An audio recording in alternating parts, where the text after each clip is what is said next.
Hello everyone, welcome back to another video, and today I'll be going through some of the new stuff that has been announced in the festive season patch notes that have been released around a day ago. So we'll be going through some of the new cars, new events, and all the other new stuff that will be coming in the next update, as well as the 4th Drive Syndicate.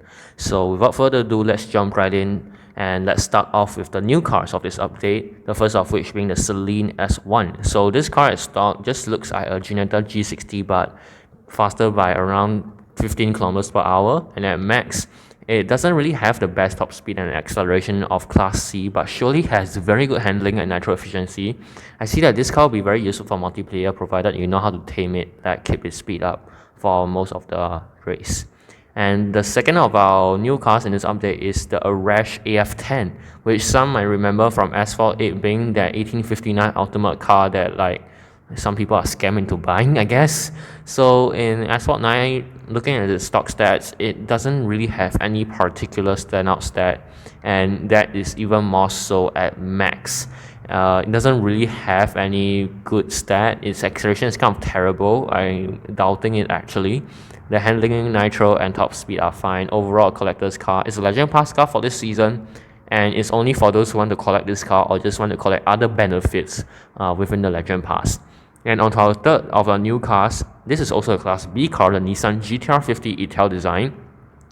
So judging by its max stats, its top speed is pretty good at 349.5 kilometers per hour. Its acceleration is very good at 86.36. It's one of the fastest in the game actually, and the handling is pretty good. Nitro efficiency is not the best but also quite excellent also.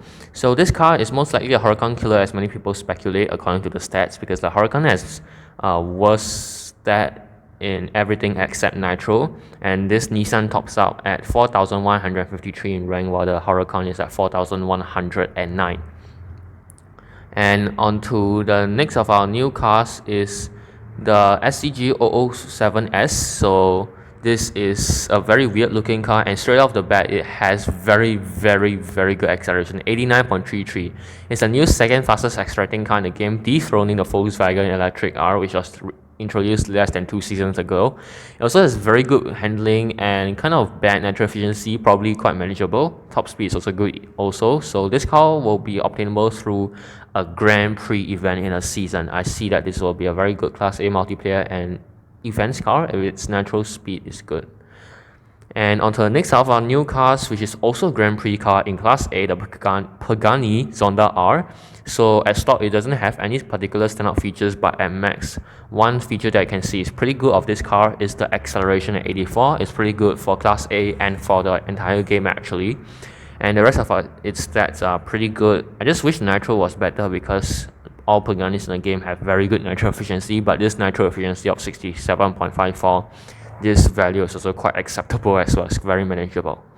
And onto the first of our 2 Class S cars, we have the Naran Hyper Coupe. So this car, straight off the bat, stock is not above 400 kilometers per hour, and at max it is not very useful also. It doesn't really have any standout stats to compensate its low top speed of only 383.4 kilometers per hour, so it's not going to be very useful for any Class S thing at all. This car will be in a Legend Pass exclusive special event.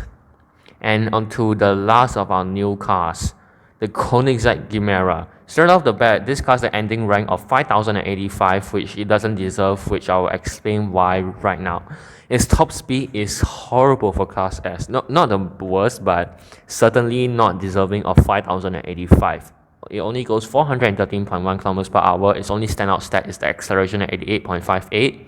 Its handling is above average for Class S, considering that not many Class S cars go above 40 in handling, and nitro it looks manageable, yeah. So this car will be pretty good for multiplayer, probably not events.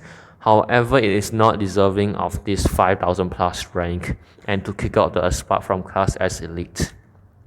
There's also a new track called Buenos Aires, located in the capital of the beautiful Argentina, and we are getting this track the next update. Hopefully it's a longer and straighter track, but one of the pictures with the Corvette ZR1 just shows it having a quite tight turn right there. And then the SCG-007S and the Pagani Zonda R will be in 2 separate Grand Prix throughout the season. The Bugatti Chiron will also have an epic Grand Prix where you can get epic import parts for the car. And there will also be a special event for the Naren Hyper Coupe, which is only for Legend Pass owners, and you can get Bugatti Chiron blueprints out of the event.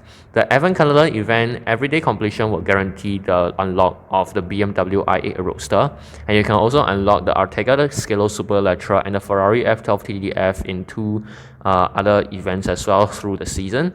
The World Series MP1 will become 1 week instead of 2. Car filters will increase progressively, and there's this new Unleashed event called Unleash the Tiger event, featuring 3 cars for the first time: the McLaren Senna, the Ferrari F8 Tributo, and the Porsche Carrera GT. Probably because the next year is the year of the Tiger in the lunar calendar. And for the first time, we have a 6-star car in the car hunt, the Aston Martin Victor, returning from the European season. However, it's a Legend Pass only car hunt. But don't worry, because you can play the Infinity Project Black as car hunt, which is not a Legend Pass exclusive car hunt. There are certain optimizations to the game's performance on Xbox, and there are also this holiday stockings card packs thingies all over the game. We have to see what they contain.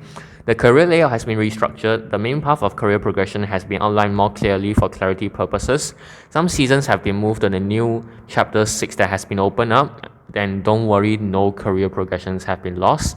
Rank requirements in career have been improved to make better experience and guarantee better car progression and upgrading. 60 FPS will be introduced to the following devices: iPhone 13, iPhone 13 mini, iPhone 13 Pro, iPhone 13 Pro Max, and iPad mini 6. Improvements to how cars react to wall bouncing will also be introduced, probably about wall riding and stuff. Special events tab will be called seasonal events. It will be renamed to make Legend Pass missions a bit clearer, and we have new body kits for the McLaren P1.